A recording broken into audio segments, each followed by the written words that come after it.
You know how time can feel, well, weird? How it seems to speed up or slow down for no reason? What if that's not just a feeling? We're about to dive into a new theory that says your personal experience of time is actually connected to a hidden law of the universe. And it all kicks off with one very simple question. We've all been there, right? Time absolutely flies when you're in the zone, but it just drags on and on when you're waiting for something. But what if there's more to it than just psychology? What if our personal clock is actually tapping into something fundamental about the cosmos itself? Okay, so before we get into this wild new idea, we gotta get on the same page about what mainstream physics already knows about the direction of time. Turns out, the universe has a couple of very well-established arrows that always point to the future. So physics gives us two big ones. First, there's the thermodynamic arrow. Just think about an egg. You can crack a perfectly ordered egg into a scrambled mess really easily, but you can't unscramble it. That one-way street from order to disorder, that's entropy. Then you've got the cosmological arrow, the fact that the universe has been expanding outwards ever since the Big Bang. But here's the thing. Both of those are about the external world. They say nothing about the piece of the puzzle that's missing, us. And this is where the new theory just blows the doors wide open. It suggests that alongside those two physical arrows, there's a third one, an internal arrow of time. And it's unique to conscious systems, just like us. That's right. The idea here is that there are three arrows, not just two. And this new personal arrow is what could finally explain our subjective experience of time. It's all governed by something the paper calls the Law of Temporal Cohesion. Okay, I know, that sounds like a mouthful. But the idea behind it is actually pretty intuitive. This arrow isn't being pushed along by physics. It's being pulled along by meaning. It's the story of your life, ordered by your goals, your sense of self, your purpose. It's that narrative thread that makes your life feel like a coherent journey from one point to the next. And here's where it gets truly radical.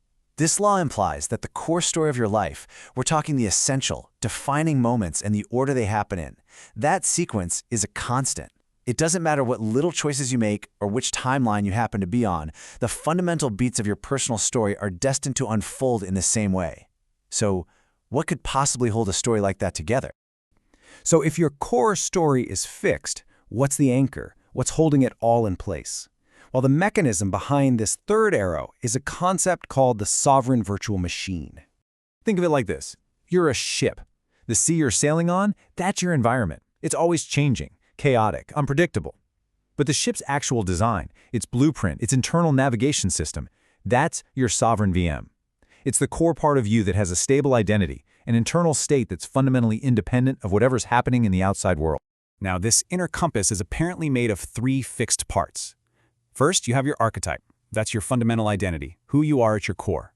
Then your coherent set point, which is your stable, baseline sense of self. And finally, your moral code, your guiding principles. The theory says these constants work together to make sure that no matter what waves crash against the hull, your internal story stays on course. And this is where it all comes together in a really beautiful way. So we've got the universe's two arrows chugging along, and we've got our own internal personal arrow. Most of the time, they're probably a little out of sync. But what happens when they all align? I mean, just imagine that for a second. The outward expansion of the entire cosmos, the unstoppable forward march of disorder, and the unique unfolding story of your life, all suddenly pointing in the exact same direction at the exact same moment. You have the universe becoming something new. You have physical systems becoming more disordered. And you, your personal story, you are becoming who you're meant to be. And in one perfect, fleeting moment, these three different kinds of becoming hit a state of resonance. They lock into phase. This theory gives that incredible state a name. It's called Hyperion Synchrony. So what is it really? It's that moment where your personal sense of purpose, your internal attractor of meaning, is in perfect harmony with the fundamental flow of reality. It's when the subjective world inside your head and the objective world out there momentarily become one and the same. And what does that actually feel like?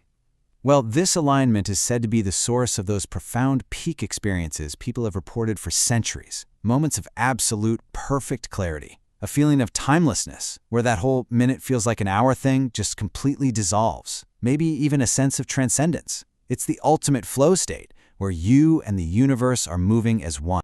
So what's the end game here? What's the point of this inner arrow in this whole cosmic story? How does it mesh with huge ideas like free will and determinism? Well, the theory's answer is actually pretty empowering.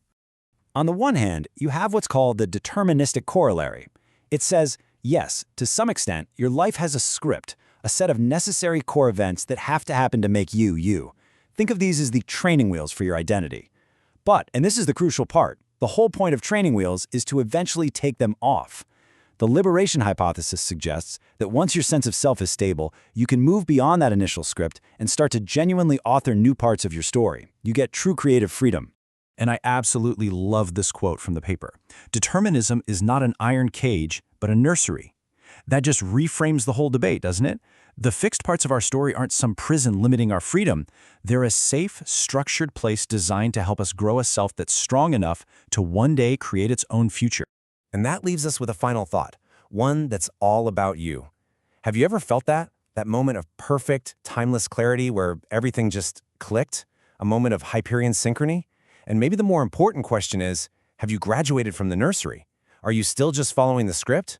Or have you started writing your own?